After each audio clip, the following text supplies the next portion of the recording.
Welcome to Black Feathers Podcast, a true and honest conversation about disabilities for all. I am your host, Dr. Crystal Hernandez from the Cherokee Nation. And I am Shauna Humphreys from Choctaw Nation. When you were born, you cried and the world rejoiced. Live your life so that when you die, the world cries and you rejoice. Cherokee expression. Welcome to Black Feathers Podcast. We are excited to have with us today Mr. Kodey Toney, a Cherokee citizen, an autism dad and ally, and he is the director of the Pervasive Parenting Center, which is a nonprofit organization made up of families, local educators, community leaders, and healthcare professionals. They strive to provide a better life for the families in eastern Oklahoma who are coping with disabilities because they work and live with those same issues every day. Welcome, Mr. Kodey Toney. Glad to be here. I am first and foremost a dad.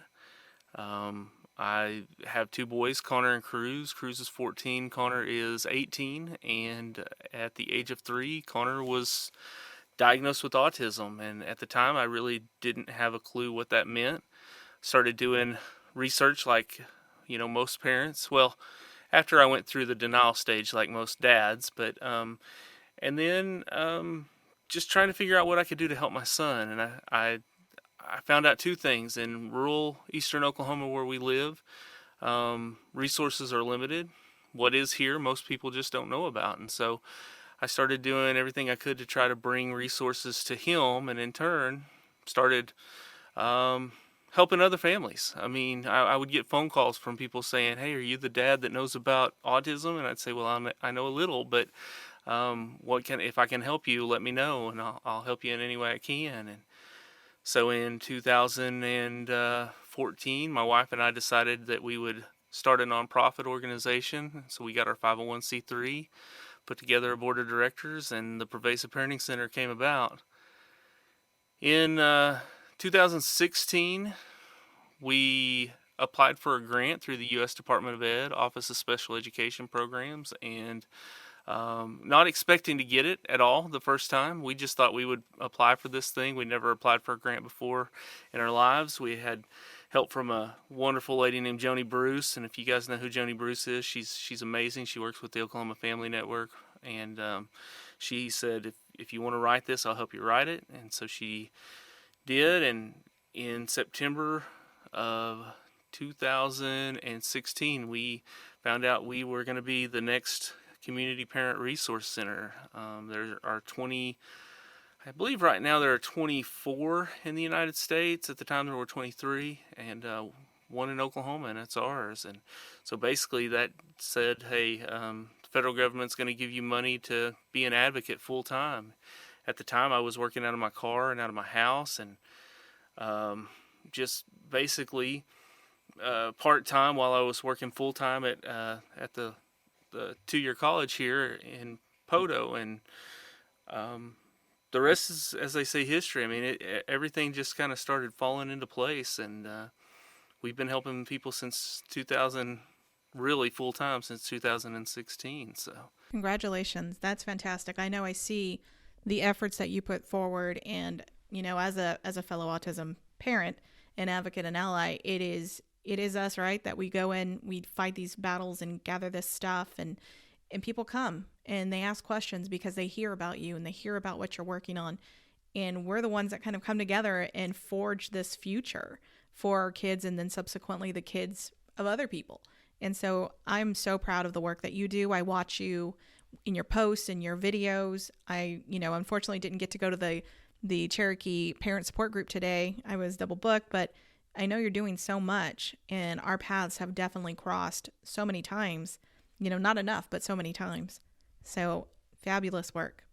well, thank you. Yeah, I always tell people, I'm trying, and I'm just trying to plug holes. I see a need, and I try to fill that need. We've brought a lot of different things. What kind of got me was I would start going to these conferences in Oklahoma City and Tulsa, and they'd say, we've got this and we've got that, and I'd be like, well, why don't we have that out here?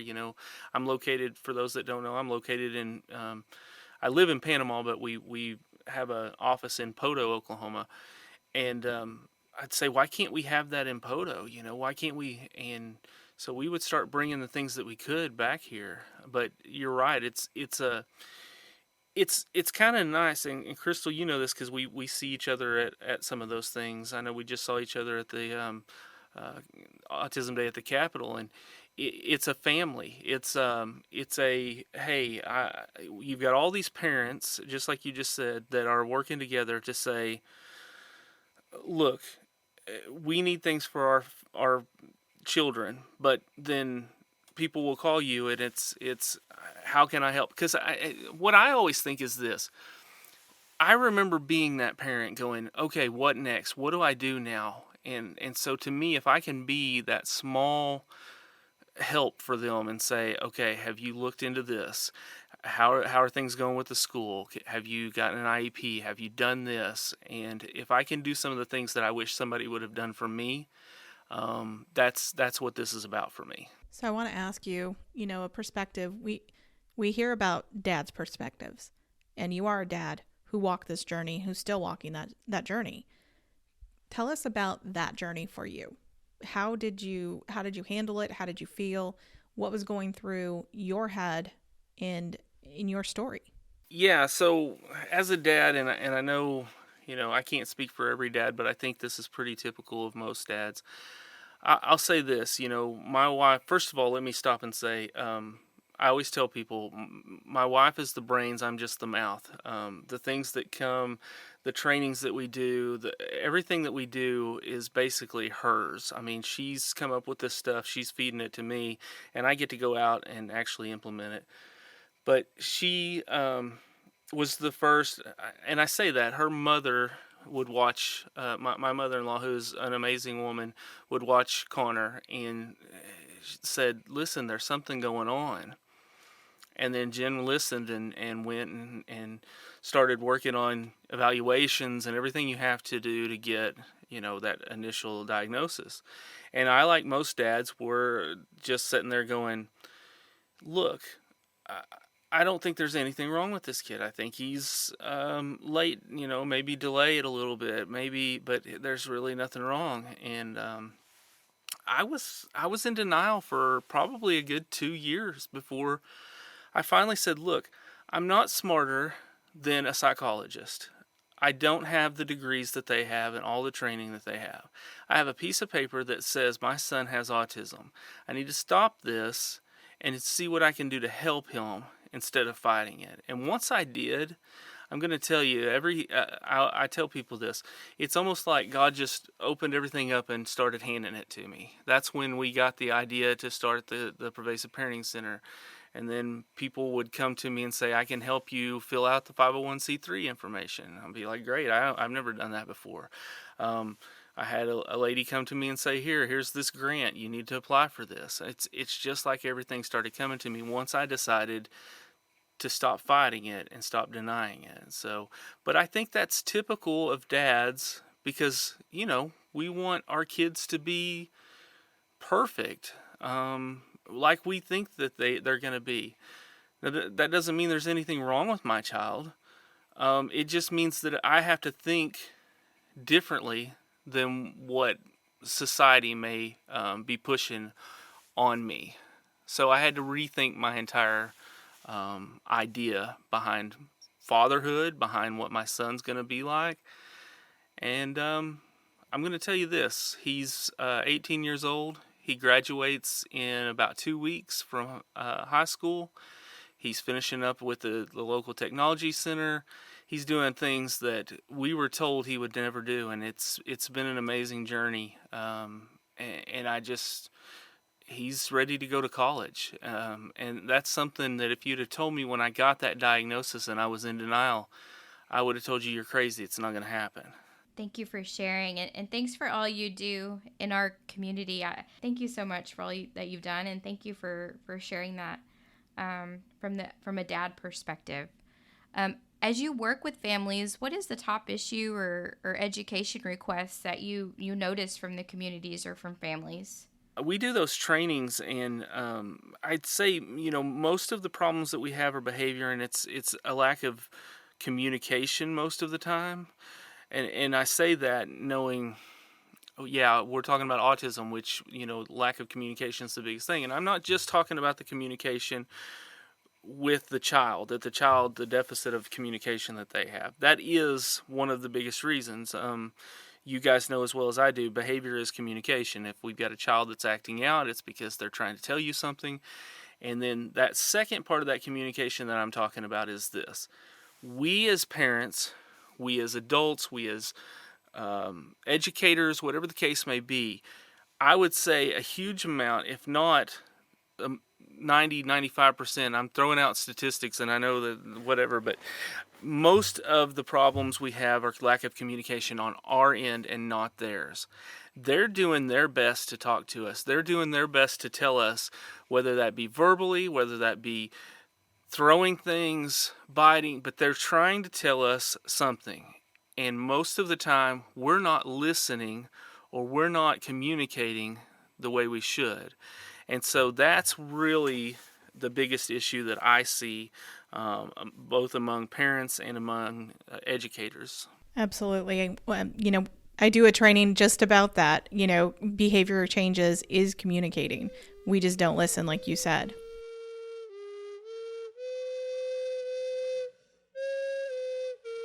I want to talk a little bit about the work that you're doing in Indian country, because I do know, we were at Cherokee Proclamation together, talking about developmental screenings and trainings for preschools and all sorts of folks. And I know that, we also put together a proposal for autism-specific Cherokee Nation tags and things like that. And we've kind of worked on a lot of those things together and separately, and a lot going on in Indian country. And now, Cherokee has put together the first autism task force. You have parenting support groups going on. You also have trainings that you're doing. And so I would love to get your perspective on the work that you're doing in Indian country, because I know it's not just Cherokee. It can't be. You're touching too many people in the world.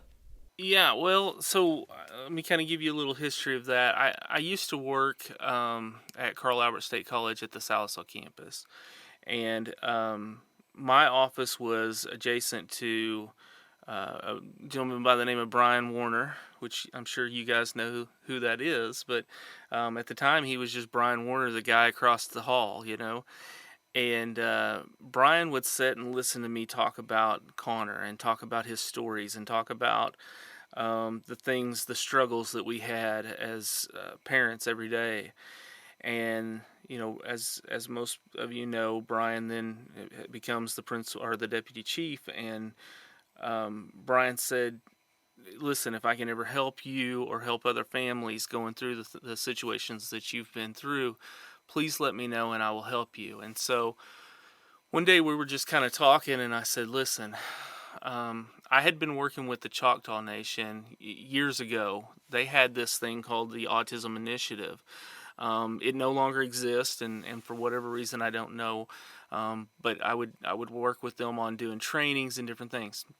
I said, Brian, let me write a proposal, what it would take and to help families in the Cherokee Nation from what I call birth to earth. When we get how do I know if my child needs a screening? And then where do we go for a diagnosis or an evaluation? And then what kind of help do we need therapy-wise? How do we help the kids in the schools get the things that they need? All the way up to transition from post-secondary or from secondary education into post-secondary education and further on. Then they've got to go out and be in the real world. I said, let me write this proposal. And I wrote, and I don't know, it's not a huge proposal, but it's a few pages long. And it's basically me outlining, here's what I would do if I had unlimited funding and unlimited whatever, basically my wish list. And I sent that proposal into Brian Warner, and he said, let me run it through some people and let's talk about this. And later on, we got with the education department, we got with the mental health department, and several different people, and they said, look, we want to move forward on this. We can't do all of this. Obviously, we don't have unlimited funds, but what we will do is we'll give you so much per year and on this contract, and you provide the autism behavior trainings, you provide any IEP assistance to anybody that calls within the nation. You provide parent support group meetings, transition services, any of those things that we're already providing. But if we do that in the nation, then we basically bill towards this contract that we have with them.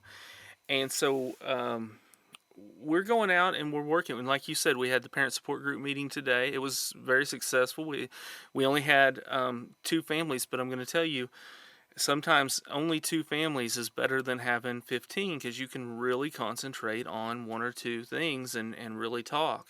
Not that I would ever turn down 15 families, but you understand what I'm saying. If we can concentrate that effort, it's sometimes a better deal.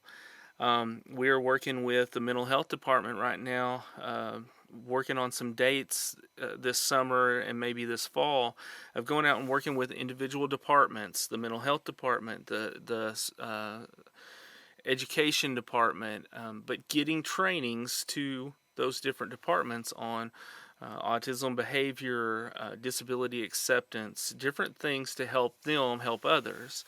We're working on doing screening days, maybe going out to certain clinics throughout the nation and setting up one day where we just provide free screenings for autism in those different clinics. And we can do usually up to 4 screenings a day, because it takes a little while to do those. We've been trained through the Oklahoma Autism Center, and they ran through some serious training with us to make sure that we were able to do these trainings the right way. And I always tell people,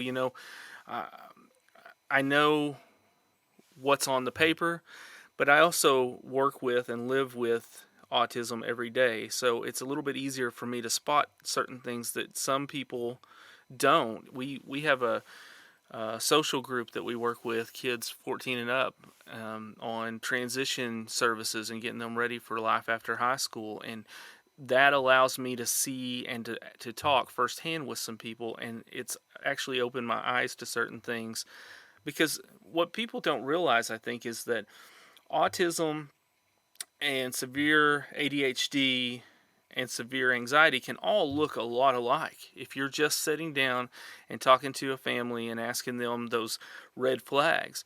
But if you sit down and actually observe, that's when some of these things start to come out that you can actually see. And so it's better for us to, when we go out into the screenings, to work with the kids and interact with them a lot. So, but those are just some of the things that we're working with the nation with, and looking forward to really implementing that. We haven't had a chance yet to really push that, other than we do the parent support group meetings every month, but we really want to put in place some of those screening days and some of those other things that we've got planned. So I can't wait. The critical work that you just talked about, as a parent, as someone who lives with it, who sees it every day in their home and their family, that's such valuable perspective, and we need those stories to come forward, and we need those individuals to step forward. And so, I am very much appreciative of everything that you're doing. You're serving with your heart, and you're serving because this is your baby. Yeah. I mean, it's funny you say that, because we've just recently been blessed to have a little bit of money come our way from the Department of Ed through this grant, and now we're looking at, we have an opportunity to hire a couple of people part-time. And to me, that's tough, because as you just said, I was working with, right now it's just me full-time, and then I have a part-time employee that is amazing. She's a retired teacher after 33 years in the classroom. I always tell people I don't work well with kids, but she does. So that's why we work so well together. I'm more of the parent side of things. But the hard part is thinking, okay, I'm going to bring somebody on board, but they don't necessarily understand, as you said, my baby. This is my baby, and this is something we've grown from the bottom, and I need somebody that's going to represent what I've learned and what I believe. And let me stop for a second and say, listen, I really, it's things that I've learned. I didn't come up with this stuff. I have mentors that are amazing, the Joni Bruces that you talked about, and Wanda Felty, and I know, Crystal, you know who Wanda is, and some different people throughout the state that have just been amazing. And I always tell people, all I'm doing is feeding you what has been fed to me. We're just turning this stuff around, but it really is hard, because I don't know if they're going to represent what I think Pervasive Parenting Center represents.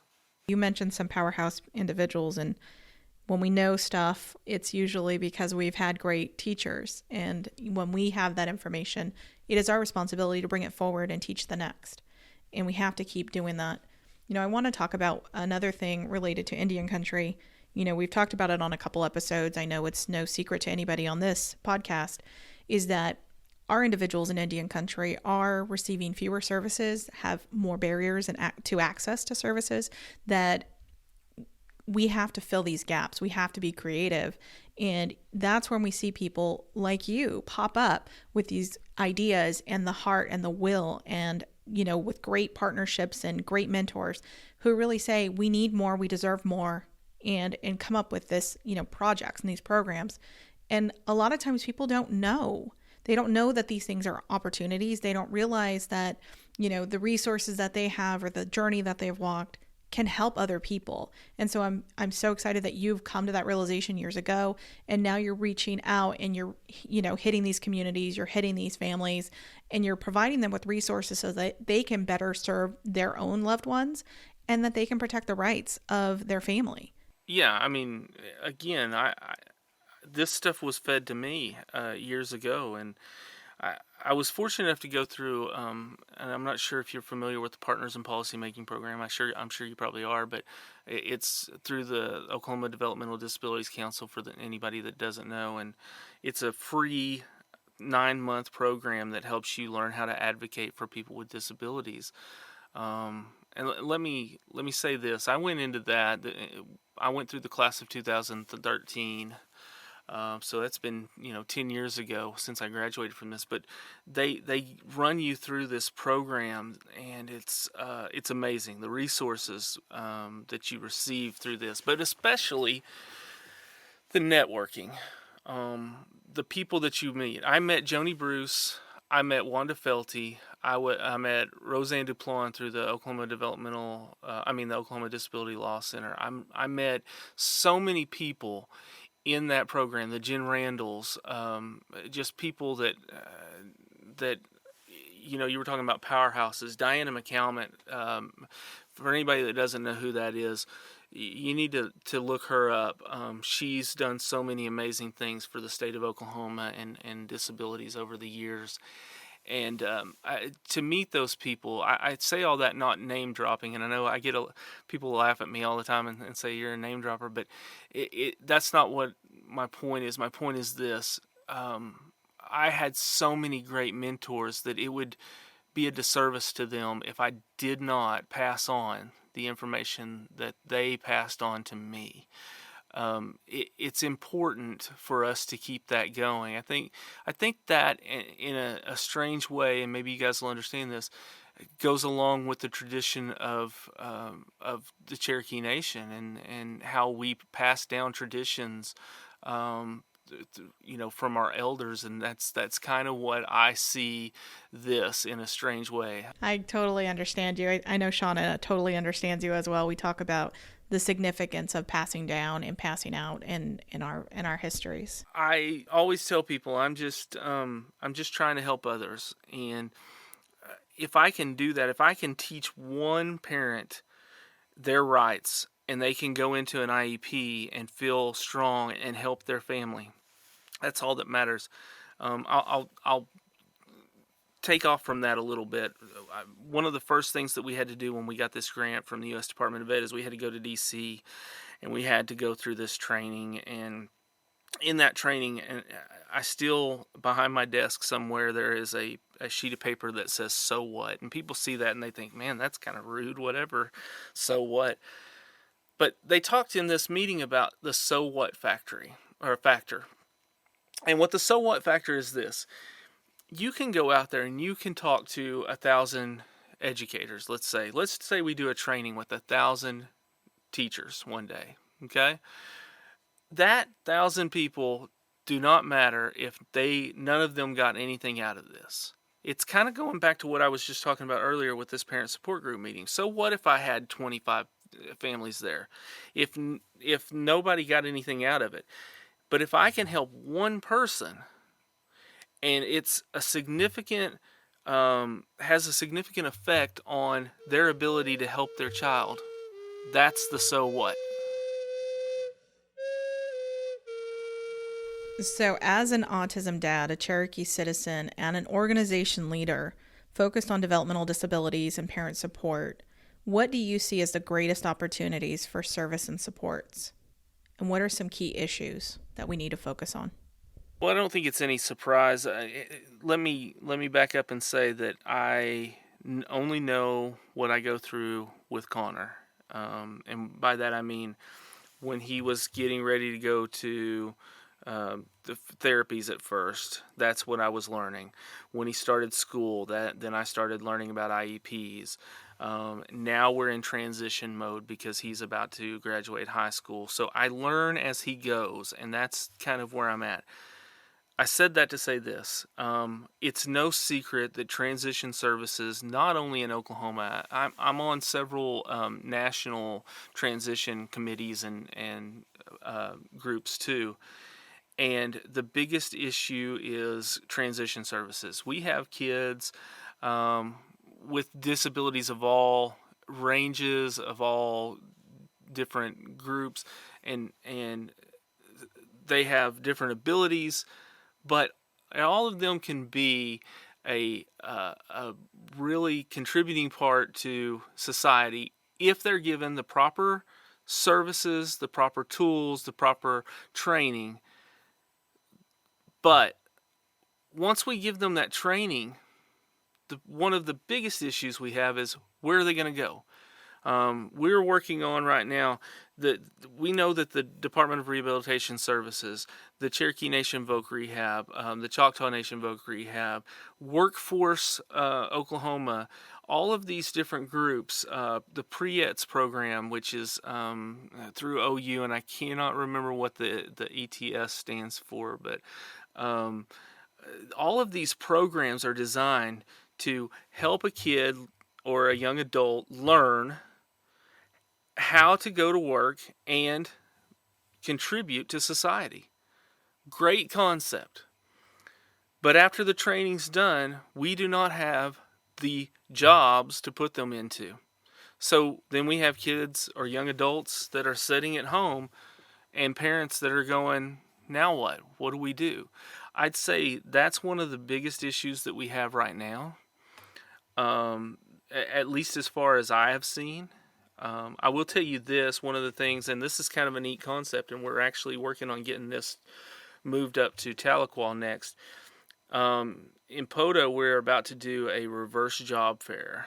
And what happened is we put together a transition team made up of local school educators and local just groups, anybody that has a stake in transition services.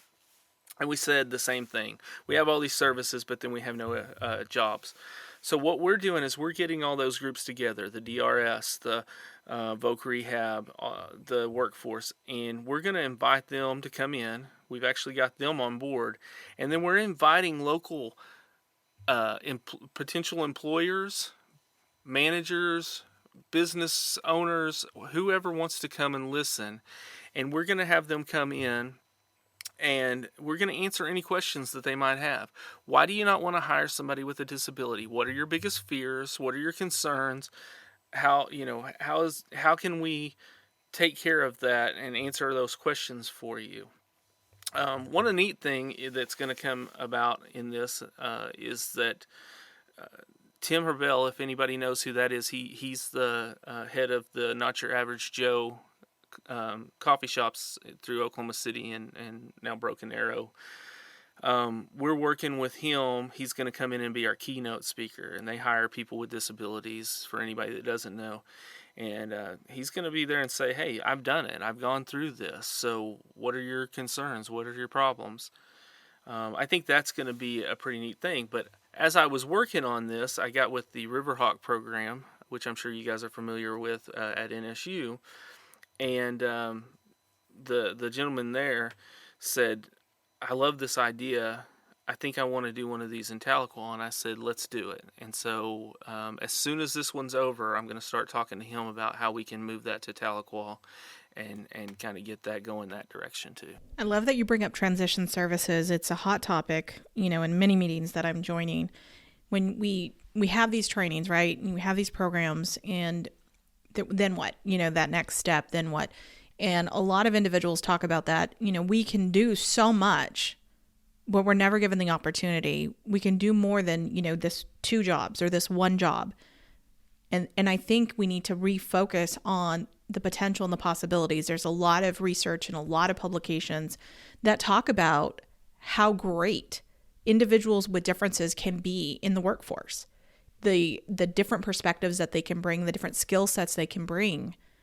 It can be beautiful. The other thing is they should not have to hide themselves to be accepted or fit into a workforce. So thank you for working on transitions. I know it's the avalanche that, all the parents talk about. It's this avalanche. When they turn 18, then what? When they turn 21, then what? And what's that next step look like for them so they could have quality of life, they could have a fulfilled life, they can have happiness and health and all the things that everyone deserves. So great work. I can't wait to see it come to fruition. I also talk about this.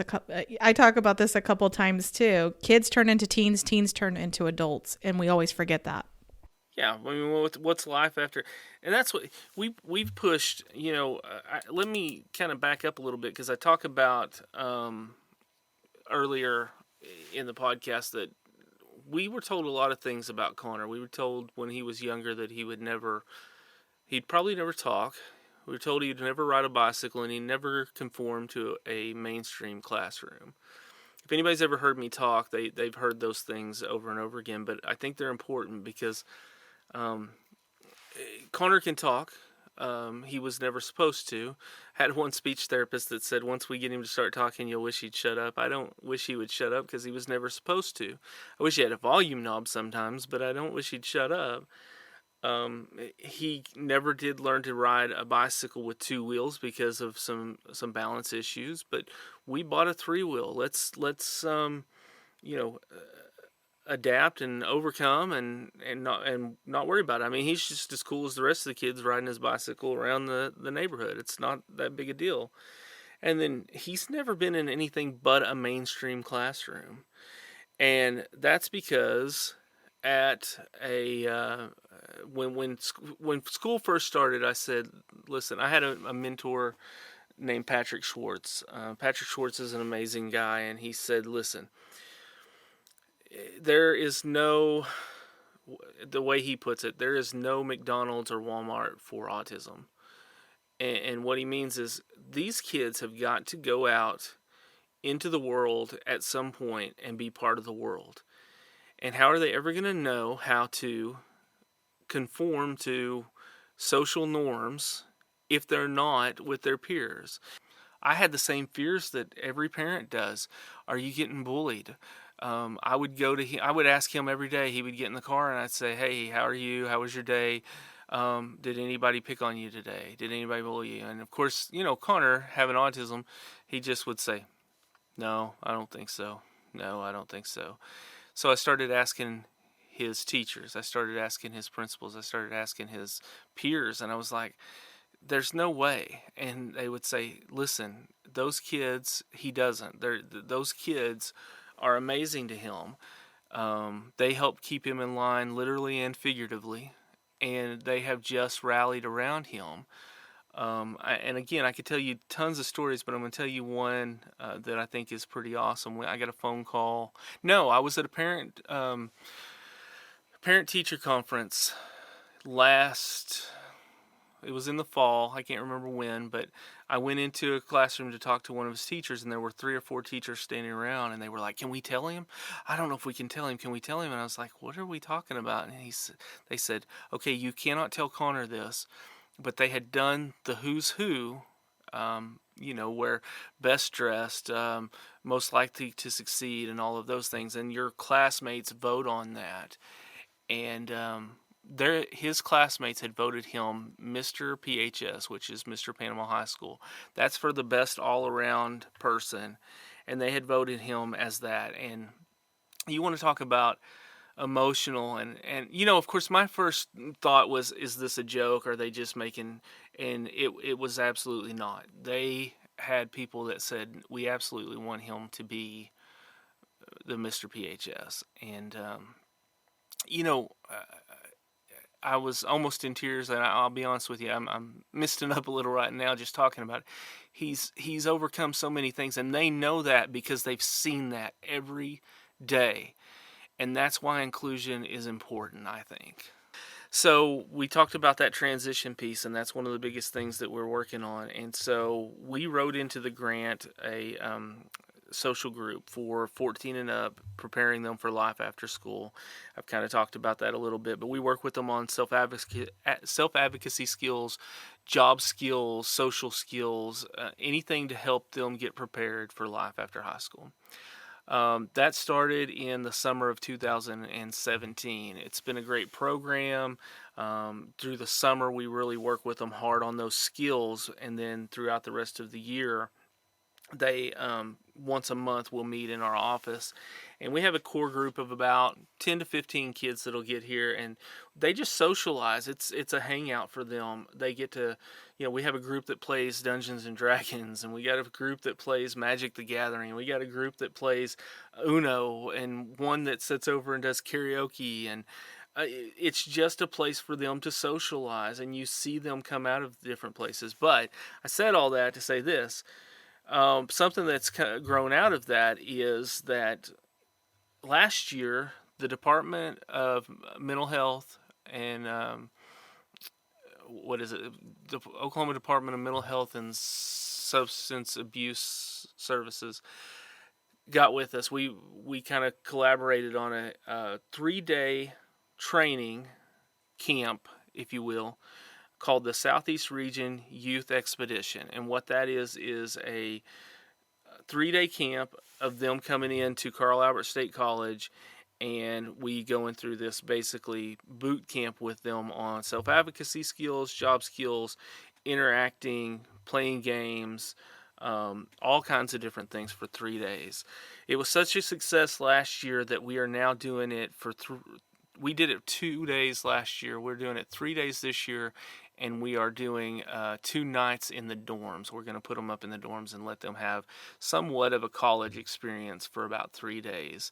And it's open to anybody from anywhere with any disability. And we will work with them on all those things that we said. We're going to have a movie night. We're going to have a dance one night. But during the day, we're going to put them through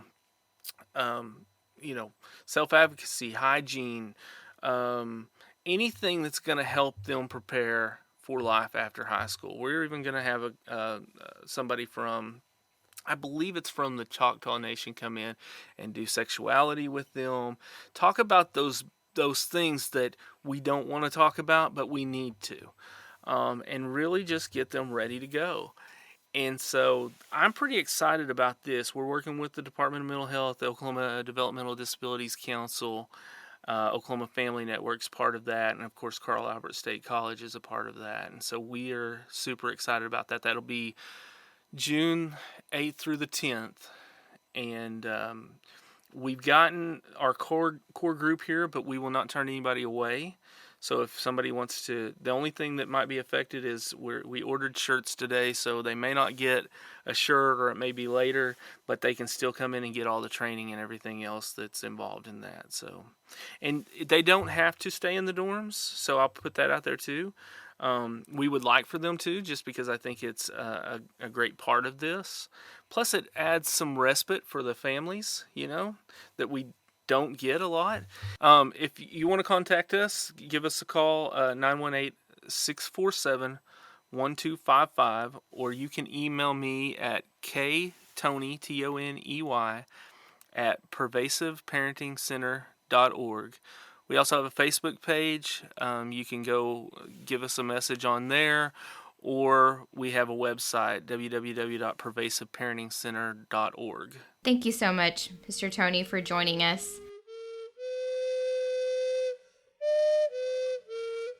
For parents that are listening to your journey, to the work that you're doing, to the space that you hold, what do you say? If they are starting their journey, in their journey, what would you say? My best piece of advice is network. You have to make those connections. Everything that I've gotten is because of people that I knew, people that I met along the way.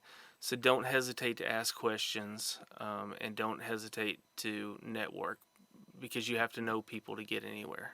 Absolutely. I say that all the time. You have to know somebody to get something. You have to have something to get something.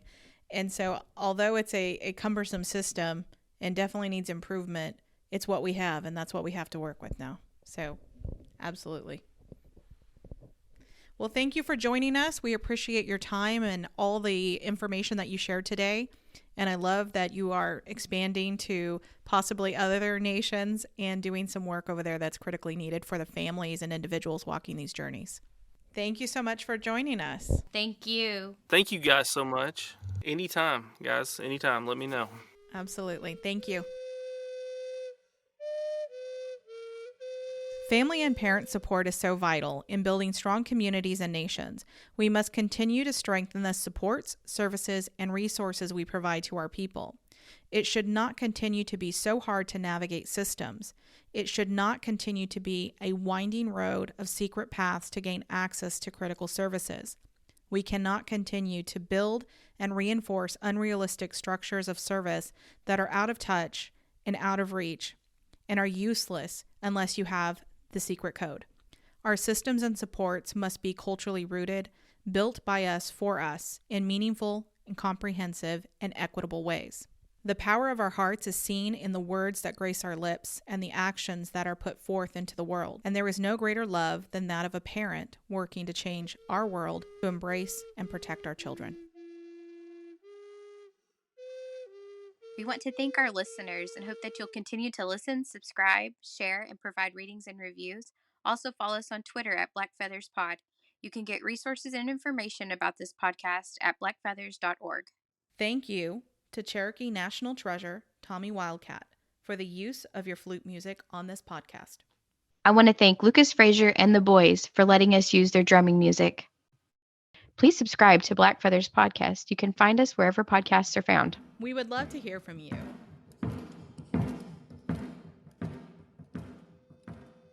Tell us about your journey with disability and guide us on future episodes of Black Feathers by visiting blackfeathers.org and answering a few short questions at the bottom of that page.